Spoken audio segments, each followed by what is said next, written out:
Baik,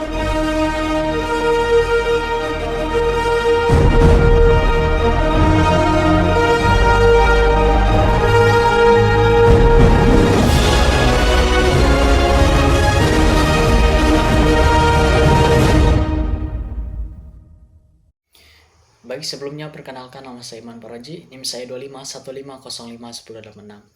Di sini saya akan membahas pertemuan yang pertama sampai yang terakhir dari mata kuliah pengantar organisasi dan arsitektur komputer. Mungkin langsung saja. Nah, untuk yang pertama yaitu tentang introduction atau pengenalan, di mana kita diperkenalkan terlebih dahulu apa yang akan kita pelajari dari mata kuliah tersebut. Nah, untuk tujuan dari mata kuliah tersebut juga yaitu kita tidak hanya mengenal nama-nama komponen komputer saja, tetapi juga bagaimana CPU mengambil keputusan dalam hitungan nanodetik, bagaimana memori dan penyimpanan berbagi tugas, bagaimana data mengalir seperti lalu lintas kota dalam motherboard, dan yang terakhir itu bagaimana instruksi sederhana bisa membentuk aplikasi besar seperti mobile game, AI, atau sistem operasi. Semua hal yang selama ini terlihat magic di mata kita akan menjadi logis, terukur, dan bisa dijelaskan. Untuk pertemuan yang kedua, kita membahas tentang input dan output. Input dan output adalah cara komputer berbicara dengan kita. Komputer itu super cepat, super pintar, tapi percuma kalau tidak bisa menerima perintah dan tidak bisa menunjukkan hasilnya. Disitulah input dan output jadi pemeran utama. Singkatnya seperti ini. Input, apa yang kita kirim ke komputer, seperti menekan keyboard, menggeser mouse, suara ke mikrofon, data dari sensor. Nah, sedangkan output adalah apa yang komputer kirim balik kepada kita. Contohnya yaitu layar menyala, musik keluar dari speaker, lampu LOT aktif. Kalau gampangnya seperti ini. Input adalah kita ngomong ke komputer, sedangkan output adalah komputer ngomong balik ke kita. Tanpa input atau output, komputer cuma jadi otak dalam kotak yang tidak bisa berinteraksi dengan dunia. Semua pengalaman digital seperti game, Zoom, YouTube, IoT, robot terjadi karena input dan output bekerja. Lanjut ke pertemuan yang ketiga. Membahas tentang hardware dan software. Hardware dan software adalah dua unsur yang membuat komputer menjadi hidup. Komputer itu bukan hanya benda kotak yang mahal di meja, dan juga bukan cuma aplikasi yang bisa diklik. Komputer baru bisa bekerja karena dua dunia ini bersatu. Yang pertama, hardware. Hardware adalah bagian fisik yang bisa disentuh. Contohnya CPU, RAM, motherboard, monitor, keyboard, SSD. Sedangkan software adalah program yang memberi perintah ke hardware. Contohnya Windows, Linux, aplikasi game, browser, antivirus, dan driver. Analogi gampangnya yaitu hardware ibarat tubuh, sedangkan software ibarat pikirannya. Kalau hanya ada tubuh, tidak bisa berpikir. Kalau hanya ada pikiran, tidak punya wujud. Kenapa mahasiswa perlu paham ini? Karena hampir semua teknologi modern seperti AI, jaringan, IoT, robot, aplikasi mobile berawal dari satu prinsip sederhana, yaitu software butuh hardware untuk dijalankan dan hardware butuh software untuk berfungsi. Keduanya bukan musuh atau pesaing, tetapi partner yang selalu bekerja sama di setiap detiknya.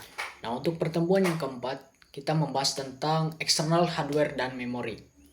Eksternal hardware dan memori adalah ruang dan alat tambahan yang membuat komputer lebih tangguh. Komputer punya bagian utama di dalam casing, tapi untuk jadi lebih fleksibel, lebih besar ruang penyimpanan, dan lebih nyaman digunakan, kita butuh dua hal penting. Eksternal hardware. Yang pertama, external hardware. External hardware adalah perangkat tambahan yang dipasang dari luar untuk memperluas kemampuan komputer. Contohnya yang pertama, flash disk atau hard disk eksternal, yang kedua keyboard dan mouse, yang ketiga printer dan scanner, yang keempat webcam dan headset, yang kelima dan yang terakhir yaitu USB hub dan card reader.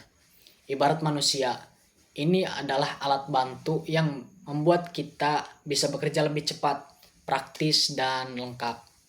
Yang kedua adalah memori. Memori adalah tempat komputer menyimpan data agar bisa dipakai lagi. Yaitu contohnya yang pertama, primary memory atau RAM, yaitu cepat untuk proses sementara. Yang kedua ada secondary memory atau storage, yaitu besar kapasitasnya untuk penyimpanan jangka panjang. RAM adalah tempat kerja sementara komputer, sedangkan storage adalah gudang penyimpanan data. Kenapa materi ini penting? Karena performa komputer di dunia nyata sangat bergantung pada memori dan perangkat eksternalnya. Game lemot sama dengan kurang RAM. Proyek file besar sama dengan butuh storage lebih besar. Kerja multitasking sama dengan eksternal hardware membantu mempercepat workflow. Lanjut ke pertemuan yang kelima, yaitu membahas terkait logic gate. Logic gate adalah dasar kecerdasan komputer dimulai dari sini. Komputer bisa main game, menghitung jutaan data, menjalankan AI, tapi semua kecerdasan itu berasal dari keputusan paling sederhana, ya atau tidak.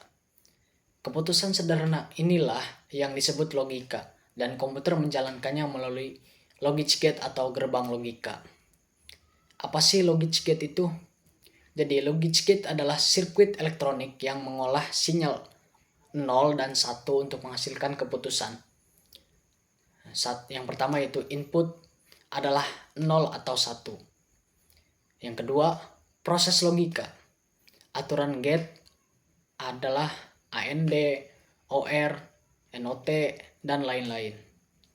Yang ketiga dan yang terakhir yaitu output. Outputnya adalah 0 atau 1. Gampangnya, logic gate adalah otak kecil yang membuat keputusan digital. Dan jutaan otak kecil ini bekerja bersama untuk membuat komputer berpikir. Contohnya, yang pertama, AND adalah hasil 1 kalau semua inputnya adalah 1. Yang kedua, OR adalah hasil 1 kalau ada salah satu inputnya adalah 1. Dan yang terakhir atau yang ketiga, NOT atau NOT adalah membalik nilai. 1 adalah 0, 0 adalah 1. Logic gate sederhana ini digabung dari jadi rangkaian lebih kompleks, menghasilkan yang pertama CPU, yang kedua GPU, yang ketiga memory controller, yang keempat sistem AI, dan yang terakhir adalah semua teknologi digital. Untuk pertemuan yang keenam dan yang ketujuh yaitu practical assignment. Jadi itu ada tugas. Mungkin langsung saja ke pertemuan yang selanjutnya, yaitu pertemuan yang ke-8. Pertemuan ke-8 membahas terkait tentang RISC dan CISC. RISC versus CISC adalah dua gaya CPU dalam mencapai kecepatan. Semua komputer punya CPU sebagai otak utama. Tapi cara otak itu bekerja tidak selalu sama. Ada CPU yang suka bekerja cepat dan simple, ada juga yang suka sekali kerja langsung lengkap. Itulah perbedaan RISC dan CISC. RISC adalah Reduced Instruction Set Computer. Gaya kerjanya yaitu instruksi sedikit, eksekusi super cepat. Yang pertama, perintah sederhana. Yang kedua, dieksekusi atau satu persatu dengan kecepatan tinggi.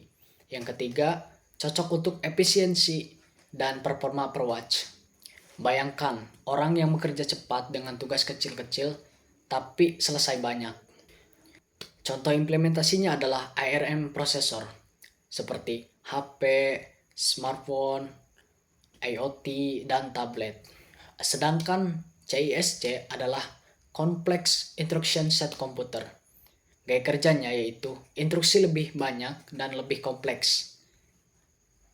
Yang pertama, satu instruksi bisa melakukan banyak hal sekaligus. Yang kedua, lebih fleksibel untuk berbagai macam tugas berat. Dan yang terakhir yaitu cocok untuk komputasi kompleks. Bayangkan orang yang sekali diberi tugas langsung menyelesaikan paket kerja besar.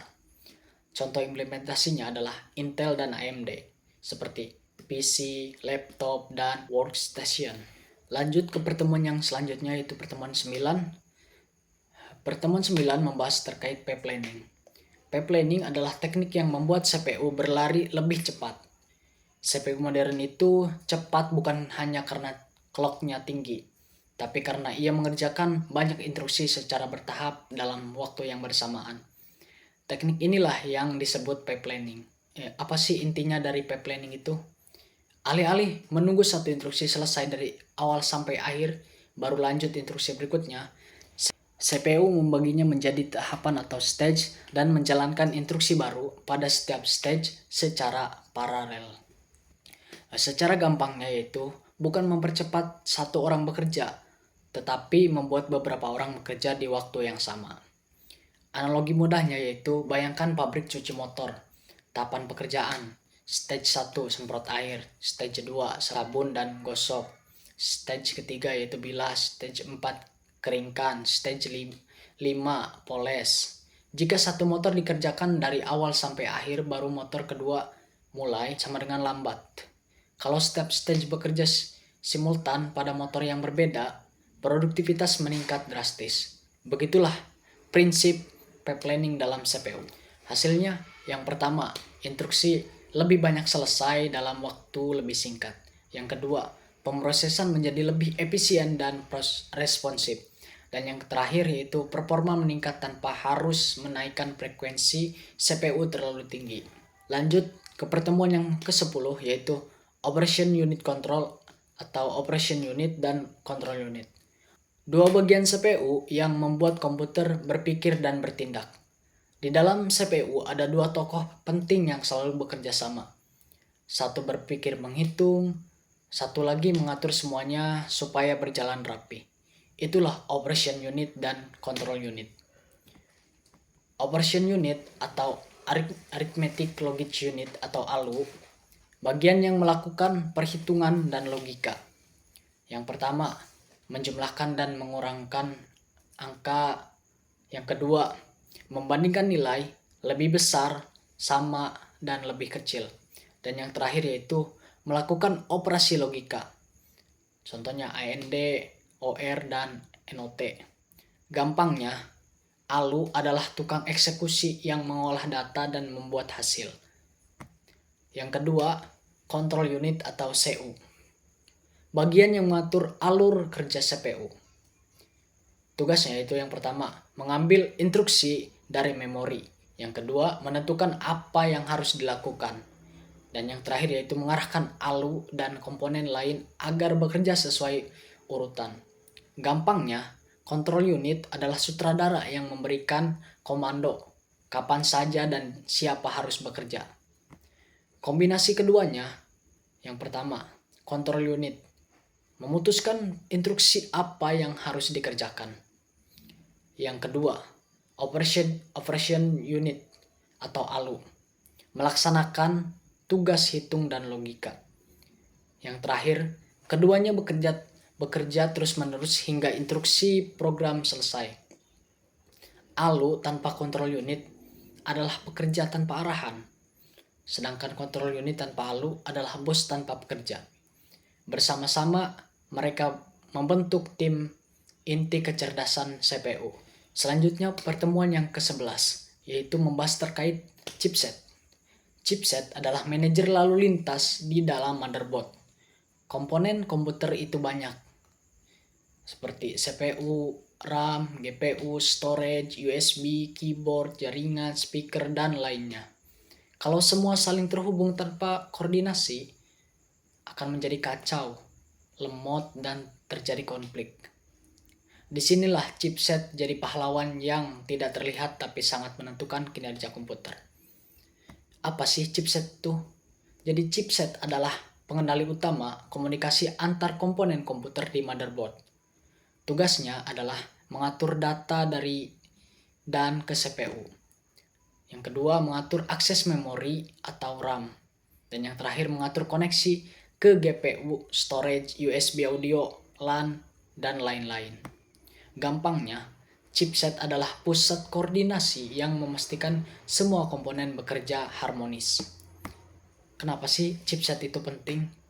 Karena chipset menentukan yang pertama, berapa kapasitas dan jenis RAM yang bisa dipasang. Yang kedua, jenis dan kecepatan storage dalam kurung SATA atau NVMe. Yang ketiga, dukungan untuk GPU dalam kurung PCLE atau LENS. Yang keempat, jumlah port USB, Wi-Fi, Bluetooth, dan Bluetooth. Dan yang terakhir adalah seberapa cepat data mengalir ke seluruh sistem. Kalau chipsetnya biasa, performanya standar. Kalau chipsetnya kuat, komputer bisa jadi monster multitasking dan gaming. CPU menentukan komputer, tapi chipset menentukan batas potensinya. Selanjutnya, pertemuan yang ke-12. Membahas terkait multiprosesor. Multiprosesor adalah saat satu otak tidak lagi cukup. Dulu, komputer cuma punya satu CPU, mengerjakan semua tugas sendirian. Tapi kebutuhan semakin besar, gaming berat, AI, rendering 3D, simulasi, server multitasking, satu otak kewalahan. Solusinya, tambahkan lebih banyak prosesor dan buat semuanya bekerja bersama. Itulah konsep multiprosesor. Apa sih multiprosesor itu? Jadi, multiprosesor adalah sistem komputer yang memiliki lebih dari satu CPU atau prosesor untuk bekerja secara paralel. Tujuannya yang pertama, mengerjakan lebih banyak tugas sekaligus. Yang kedua, mempercepat proses komputasi. Yang ketiga, meningkatkan daya tahan dan keandalan sistem. Gampangnya, single prosesor sama dengan satu pekerja. Sedangkan multiprosesor adalah tim pekerja yang menyelesaikan tugas jauh lebih cepat. Nah, kenapa ini sangat powerful?